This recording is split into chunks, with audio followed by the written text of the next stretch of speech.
veut le savoir. Qui nous sommes. Le Petit Poucet breton, après sa qualification pour le 5e tour de la Coupe de France. Qui nous sommes.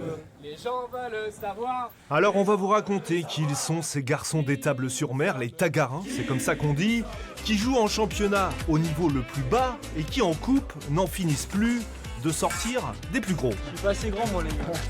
Ils sont d'abord si peu nombreux, à peine 30 licenciés au club, qu'avant chaque match, ce sont les joueurs qui installent la billetterie, la buvette. Il y a toutes ces petites choses à gérer à côté du match et ça sert d'échauffement, potentiellement avant le match aussi pour la cohésion d'équipe, etc. C'est important. Dans le civil, ils sont charpentiers, pompiers, étudiants, architectes, etc. Et pour jouer le dimanche après-midi, ils vont parfois jusqu'à traverser la France. Lui, la veille au soir, il jouait à Marseille. Sur scène, il est acteur, mais il jure que sur le terrain, il fait pas de cinéma. Pas de cinoche sur le terrain. Un petit peu s'il faut un peu de malice, quand même. Mais sinon, non.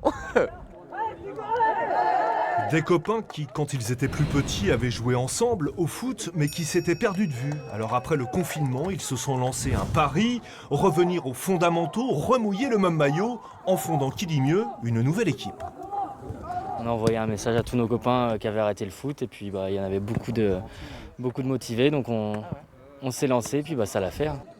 Alors ils sont repartis de 0, 4e division de district, en bas de l'échelle, sauf que ces garçons-là ont tout sauf 2 pieds gauche. Ils ont pour quelques-uns fait leur classe au stade Briochin. Alors en championnat, ils écrasent tout et là en coupe, face à Saint-Georges-du-Chênay, équipe de 1re division, ils ouvrent logiquement le score par notre ami l'acteur.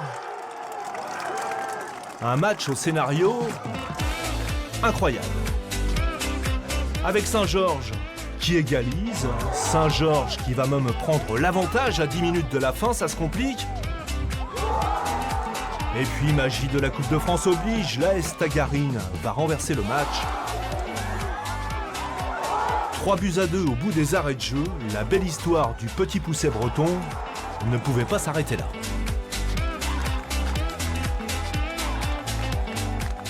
C'est trop bien, on a créé le club pour ça, pour ce genre de moment, pour ce genre d'émotion. Et c'est irréaliste, c'est n'importe quoi.